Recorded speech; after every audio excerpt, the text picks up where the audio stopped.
Welcome back to Crime Documentary Files. Today's story takes us to Kwai Chung, an area located in the New Territories region of Hong Kong. The central figure in this case is a man named Zheng Binghua, a resident of this quiet neighborhood. In 1987, he was 37 years old and worked as a police officer at the Kwai Chung police station. His wife, Li Fengming, age 30, was a city bus driver. The couple had two children, an 11-year-old daughter and a 6-year-old son. Though they had been married for 11 years, the love between them had long faded. For reasons unknown, they remained legally bound and never divorced. Then, one day, the entire family simply vanished. Their broken marriage disappeared with them, like it had never existed at all. So, what exactly happened to them? Let's turn back time to April 7th, 1987.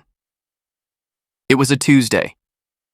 That afternoon, a fellow officer from the Kwai Chung station was standing impatiently outside apartment 01, located in the police housing complex for married officers. He had plans to meet Binghua for tea, but the appointed time came and went, with no sign of Binghua. Left with no choice, the officer decided to check in personally. He knocked, but no one answered. Just then, another officer arrived. Their supervisor had noticed that Binghua hadn't reported to work for 2 days and had sent someone to investigate. Together, they called out loudly at the door, but still no response. Then they noticed the door was slightly ajar. They pushed it open and stepped inside. The apartment was engulfed in darkness, and an overwhelming stench filled the air. When they turned on the lights, what they saw would haunt them for life. Blood and bodily fluids were splattered across the floor. Even for seasoned officers, it was enough to make them nauseous. They immediately reported the discovery back to the station. Soon, a large contingent of police arrived, sealing off the building and beginning a full forensic investigation. The smell was so overpowering that investigators had to burn incense to mask the odor just to continue their work. Outside, the sun was blazing, but inside the apartment, it was as if light dared not enter. The unit measured approximately 290 square feet and included a living room, bedroom, bathroom, kitchen, and balcony. The living room was modestly furnished with a sofa, a TV cabinet, a wardrobe, and a small Buddhist altar. The bedroom contained 2 beds, one bunk bed for the children, and a double bed for Binghua and his wife. Both beds held bodies. Binghua was wearing a white t-shirt and boxer shorts. He lay on his back on the double bed, his upper body on the mattress while his legs hung off, almost kneeling on the floor. He had suffered 10 stab wounds, including 3 to the face. His head bore signs of blunt force trauma, and the fatal injury was a deep slash across his throat, his windpipe severed. Their daughter was found on the top bunk, lying on her back, her body covered in 8 stab wounds. The younger son lay on his side on the bottom bunk, with 5 stab wounds, one of which pierced completely through his body. On the wooden panel behind him, the knife marks were still visible, revealing the sheer brutality of the attack. The bodies of the 2 children were wrapped in blankets. Due to the heat and humidity, decomposition had advanced rapidly.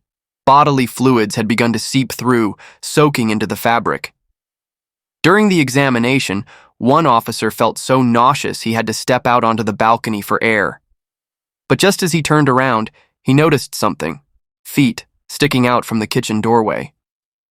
He walked into the kitchen and discovered another body. This time, he couldn't hold it in and vomited on the spot. The victim was Fengming, Binghua's wife. She had been stabbed multiple times, primarily in the head, neck, and upper torso. The fatal wound was to her neck.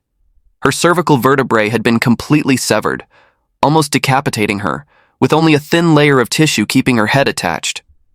She lay face down on the floor, but her head had twisted completely backward, staring upward. The sight was horrific. Strangely, both Binghua and Fengming were wearing shoes, while the children were dressed in their pajamas. This detail only added to the mystery. Investigators found no fingerprints or footprints belonging to any suspects. There were no signs of forced entry. The doors and windows were intact. No valuables appeared to be missing. The murder weapon was also nowhere to be found at the scene. Forensic examiners performed autopsies on all 4 victims. Based on the degree of decomposition and other indicators, They estimated the time of death to be roughly 3 days earlier, around April 4th. The nature of the wounds suggested that different types of weapons had been used, leading investigators to believe that more than one person may have been involved in the killings. During Binggua's autopsy, forensic experts made a startling discovery. His body showed signs of electrical burns, and wires were wrapped around his torso. Acting on this clue, officers cut the apartment's power supply and used a voltage tester to examine the bed. They discovered that the double bed, made of metal, had been rigged with a live wire connected to the electrical outlet. While the current wasn't strong enough to be fatal, it was powerful enough to stun someone into unconsciousness. From this, investigators theorized that Binggua had likely been electrocuted and immobilized before being stabbed to death. Inside the apartment, police found a suspicious note written in calligraphy ink on high-quality paper. It read, "Zheng Guoming owes money and refuses to pay. Ronnie hired Guili Wang to take care of it." Guili Wang roughly translates to loan shark or debt enforcer in Cantonese slang. The note hinted at a possible motive: debt collection turned violent. But who exactly was Guili Wang? And who was Zheng Guoming, the man named in the note? Police needed answers. The quality of the paper, the brushwork, and the ink suggested the author had some knowledge of Chinese calligraphy. These materials did not match anything found in Binggua's home, indicating that the note was not written at the scene, but prepared in advance. Later, police recovered several blood-stained weapons, fruit knives, kitchen cleavers, and a steel hammer, discarded on the balconies of the 2nd and 5th floors, as well as nearby areas. All were confirmed to have the victim's blood on them. On the 2nd day of the investigation, riot police conducted a full sweep of the apartment complex, but found no new leads. Then came a breakthrough. A woman living in the apartment directly below Binggua's reported that at around 2 a.m. on April 4th, 3 days earlier, she and her husband were startled awake by loud thudding noises from the ceiling, like heavy furniture being dragged. The sounds lasted for about a minute. Then she heard a woman's voice scream, "No! It's over! Please don't!" or something to that effect. Moments later came the sound of something heavy crashing to the kitchen floor, followed by running water from the bathroom. Then, complete silence. 2 days later, while hanging laundry on her balcony, the same woman caught a faint foul smell in the air. At the time, she assumed it was a dead rat and didn't think much of it. Only later did she discover the horrifying truth about what had happened just one floor above. Because the case involved 4 victims, and the deceased were members of a police officer's family, the situation was considered extremely serious. The Kwaichung police station immediately launched a full-scale investigation, forming a special task force to handle the case. The brutal killing of the 2 children deeply disturbed the public. What kind of hatred could drive someone to commit such a merciless act against an entire family? The daughter, Zheng Yuanwen, was 11 years old. Her younger brother, Zheng Zijie, was just 6. The principal at Yuanwen's school stated that she had been frequently absent without explanation. She hadn't shown up to class for 3 days. The school had tried contacting the parents multiple times, but no one ever answered. Given the family's history of poor communication, the school didn't press the issue this time. A teacher at the kindergarten where Zijie was enrolled said the boy had stopped attending for 3 weeks after the Lunar New Year holiday and still owed 2 months of tuition. The school assumed the family had simply withdrawn him and sent someone to check in. Zijie's mother, Feng Ming, explained that she had been too busy working and didn't have time to take her son to school, so she kept him at home. When asked about the unpaid tuition, Feng Ming casually paid the full amount on the spot and assured the school she would re-enroll him once her work schedule allowed. The inconsistency in her story raised some eyebrows. During their investigation, police discovered that the Zheng Guoming mentioned in the note found at the scene was actually Binggua's legal birth name. He had served in the police force for 15 years. 2 years after getting married, he and his family moved into the police housing complex for married officers in Kwaichung. At the time, his monthly salary was 5,000 Hong Kong dollars, a respectable income. However, Binggua had a serious gambling addiction and often lost. Financial struggles plagued the couple constantly. Friends and acquaintances of Binghua were well aware of his problems. Almost everyone he knew had loaned him money at some point. When no one would lend to him anymore, he turned to loan sharks. Debt collectors frequently came to his door, and his debts kept piling up. On the surface, the note found at the crime scene seemed plausible, but police quickly spotted some red flags. First, a debt collector wouldn't likely know Binghua's birth name. This kind of personal information was known only to close friends and family. Second, if a loan shark were trying to collect money, murder would defeat the purpose. Killing a debtor eliminates any chance of repayment. Even if violence were used as intimidation, it typically wouldn't involve killing the entire family, including the children. Police began to suspect the note was a red herring, deliberately planted to mislead the investigation. Further questioning of Binghua's family and friends revealed something unexpected. After one occasion where he managed to repay all his debts, Binghua reportedly changed. He quit gambling entirely. In fact, shortly before the murder, he had won the Mark 6 lottery along with some coworkers. The prize totaled several thousand Hong Kong dollars, a significant windfall at the time. This made the loan shark theory even less convincing. Whoever the killer was, they not only knew about Binghua's gambling past, they also knew his legal name. That suggested a close personal connection. The police shifted their focus toward individuals who had known Binghua for a long time, but even this promising lead brought them no closer to solving the case. Just when police had hit a dead end, a breakthrough came.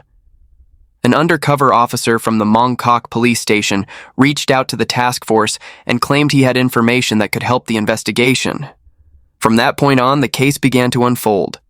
The officer's name was He Wei, a former colleague of Binghua. The two had once worked in the same unit at the Mong Kok station and were known to have a good relationship. They often went out drinking together. According to He Wei, in the weeks leading up to the murders, Binghua's biggest concern wasn't his mounting debt or his job. It was his wife, Feng Ming. Before getting married, Feng Ming had worked as a dancer at a nightclub in Mong Kok and was also reportedly involved in prostitution. At the time, Binghua was working undercover in the area. During one operation, he met Feng Ming by chance. Knowing that police officers earned a stable and relatively high income, Feng Ming took the initiative to get close to Binghua and showed great interest in him. Captivated by her beauty and charm, Binghua fell hard for her. They quickly became a couple. He Wei said he tried to warn Binghua several times, telling him the relationship wouldn't last. But Binghua ignored the warnings and eventually married her. After their marriage, Feng Ming quit working at the nightclub and became a full-time housewife. But just as He Wei had predicted, it didn't take long for cracks to appear in their relationship. Binghua's gambling addiction worsened. He spent most of his monthly salary at the casinos, leaving only 1,000 Hong Kong dollars for Feng Ming to manage household expenses. Under pressure, Feng Ming also fell into gambling and ended up owing tens of thousands of Hong Kong dollars. Unable to repay the debt, she begged her husband to negotiate with the loan sharks. Binghua didn't dare go alone. To calm his nerves, he brought He Wei with him to meet the creditor. Eventually, the lender agreed to drop the accumulating interest, but only if Binghua paid back the full principal of 20,000 Hong Kong dollars along with 10,000 Hong Kong dollars in interest. While still a significant sum, it was nearly half the 50,000 Hong Kong dollars owed prior to negotiation. Binghua accepted the deal. The creditor gave him 1 week to come up with the money, but by the deadline, he had only managed to borrow just over 10,000 Hong Kong dollars. On top of all this, Binghua was involved in a mishap during an assignment where his mistake caused a fellow officer to be injured. He was demoted and saw his salary cut. Soon after, his first daughter was born, and the added financial burden pushed him to the brink. Before working as a dancer, Feng Ming had been a bus driver. Hoping to help her family get back on their feet and pay off the debt faster, she told Binghua she wanted to return to work, this time at a garment factory. Binghua agreed, but it didn't take long for him to discover that she hadn't returned to factory work at all. Instead, she had gone back to the nightclub, once again dancing and entertaining clients. Furious, Binghua confronted her, but still chose to stay in the marriage. He refused to divorce her. The reason was simple. He had just secured an apartment in the police housing complex for married officers. In overcrowded Hong Kong, such a home was considered a luxury. Divorce would mean losing his right to live there. Even after their debts were mostly paid off, Feng Ming continued working as a dancer. She even began bringing clients home. Binghua didn't expose her. Instead, he chose to look the other way. He moved his bed closer to the kitchen and started coming home late every night, believing that what the eyes don't see, the heart won't ache over. The relationship between Binghua and Feng Ming had long grown cold. Binghua's constant tolerance only emboldened Feng Ming further, until she eventually packed her things and moved in with her new lover. During drinking sessions with his friend He Wei, Binghua would constantly vent, saying that Feng Ming hadn't been home in months. He had no idea who the new man in her life was and asked He Wei to help investigate. Seeing how angry and helpless Binghua was, He Wei agreed out of sympathy. After digging around, He Wei discovered that the man's name was Xinlai, a 25-year-old from Huizhou, Guangdong. He had entered Hong Kong illegally from mainland China in 1979. Xinlai met Feng Ming while working as a waiter at the nightclub where she danced. The two had been living together in a home located in Feng Shui Wai on Xinyi Island. Later, Xinlai switched jobs and started working as a building janitor. When Binghua learned the truth, he asked He Wei to go with him to confront Xinlai. He Wei felt conflicted. He thought to himself, when a woman's heart changes, no one can stop her. Even if they managed to scare off Xinlai, someone else would likely take his place. But Binghua was determined. He insisted on facing his rival, and He Wei reluctantly agreed. When they finally met with Xinlai, the story they heard was completely different. Xinlai claimed that Feng Ming had been the one clinging to him. He said he had tried multiple times to break things off, but she wouldn't let go. He even pleaded with Binghua to keep his wife under control and stop her from bothering him. But after the conversation ended, Xinlai completely changed his tune. He exaggerated the story and twisted the facts when recounting it to Feng Ming. Enraged by what she heard, Feng Ming unleashed a furious tirade on Binghua. Following He Wei's testimony, the task force began to focus on Xinlai. They discovered that on April 7th, the day the bodies were found, Xinlai had left Hong Kong. This timing immediately raised red flags. Hong Kong authorities contacted police in mainland China to assist with the investigation. At the same time, they searched Xinlai's residence and workplace, looking for any potential evidence. Then, just days later, on April 18th, there was news. Xinlai had been arrested by mainland police while trying to leave the country. He was quickly extradited back to Hong Kong. He was immediately taken in for questioning. Xinlai claimed that he had returned to the mainland to visit relatives and pay respects at his ancestors' graves. The timing, he insisted, was purely coincidental. He denied fleeing and said he had no idea Feng Ming had been murdered until he was taken in. He admitted to being romantically involved with Feng Ming, but insisted he had nothing to do with the crime. Since investigators found no fingerprints, weapons, or hard evidence linking Xinlai to the scene, they were forced to release him, at least for the time being. Still, police didn't back off. They launched a quiet surveillance operation and leaked false information to the press, claiming that 5 suspects, both men and women, had been arrested in connection to the case. In truth, these people didn't exist. It was a smokescreen designed to throw Xinlai off guard and prompt him to slip up. On May 1st, a female officer posing as a journalist approached Xinlai for an interview. She offered to pay him a small fee. Tempted by the money, he eagerly accepted. The fake reporter began by congratulating him on being cleared of suspicion. She said she could imagine how difficult it must have been to be falsely accused. Xinlai opened up quickly, complaining about his misfortune and blaming the police for ruining his life and damaging his reputation with his family. When asked about his hobbies, Xinlai proudly said he was skilled in Chinese calligraphy. He often practiced brush writing, he said, and even pulled out one of his works to show the reporter. However, the undercover reporter didn't linger on the topic of calligraphy for long. She smoothly shifted the conversation to Xinlai's love life, and that's when his story began to fall apart. What Xinlai told her was completely different from what he had previously told the police. He claimed that he and Feng Ming were merely friends, and that when they met, he had no idea she was married.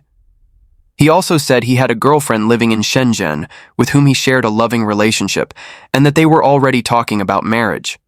Of course, it would later be revealed that everything he said was a fabrication.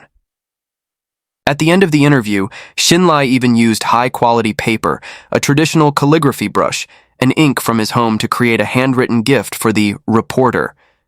Meanwhile, police were also investigating Xinlai's co-workers. Several of them recalled that on April 4th, the day of the murders, they noticed that Xinlai had a wound on his thigh. Although it had been wrapped in a bandage, it was still bleeding from time to time. Feeling sorry for him, they had reassigned him to lighter duties. That same evening, at a dinner party with friends, a drunk and emotional Xinlai let something slip. He confessed to having been involved in the 4-person homicide at the married officers' housing complex in Kwaicheng. Based on this and other mounting evidence, investigators began piecing together a likely sequence of events. Feng Ming wanted to divorce Binghua, but he refused. Eventually, she and Xinlai allegedly conspired to kill him. On April 3rd, Feng Ming used the excuse of taking the family out for the day.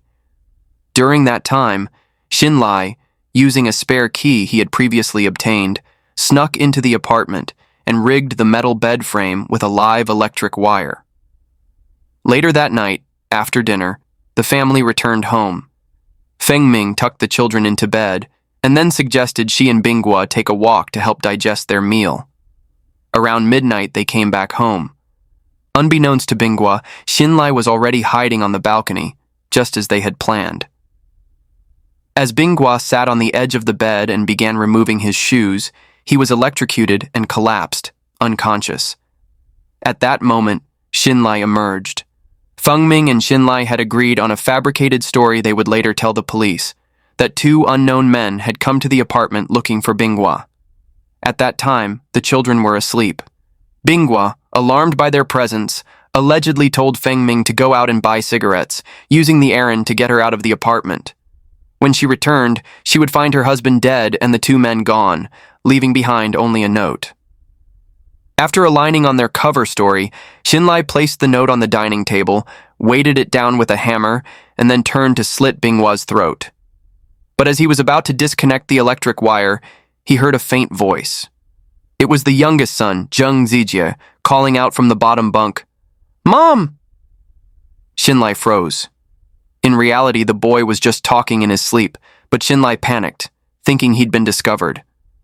Without a second thought, he drove a knife through the child's body. Feng Ming stood frozen, unable to react in time. Xinlai then climbed to the upper bunk and stabbed 11-year-old Zheng Yuanwen as she slept. At this point, Feng Ming screamed, "Stop!" But it was too late.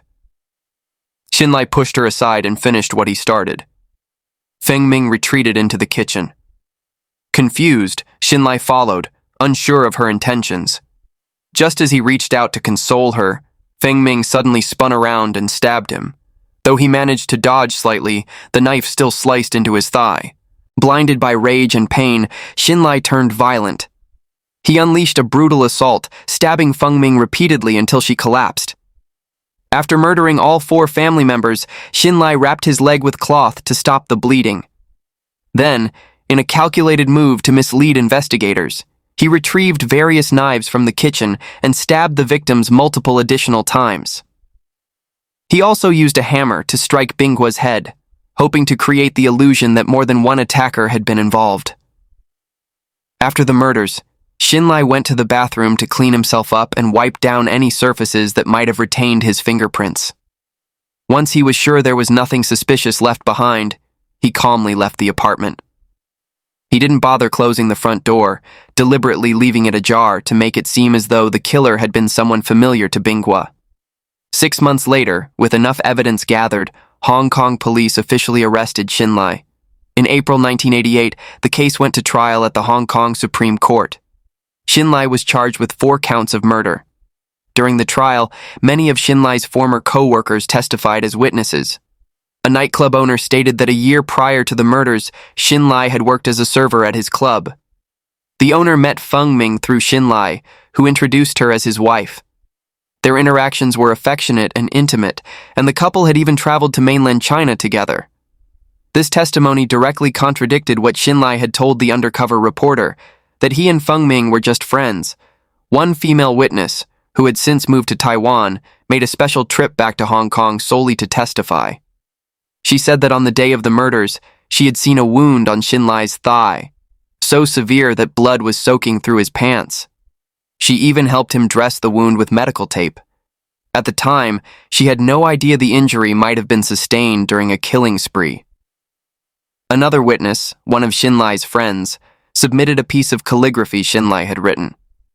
Forensic experts later confirmed strong similarities between that sample and the handwritten note found at the crime scene. Both used the same brand of paper, labeled Moon Palace, and the same type of ink. The handwriting also matched. Throughout the trial, Xinlai denied all charges. But after a month-long hearing, the jury reached a verdict.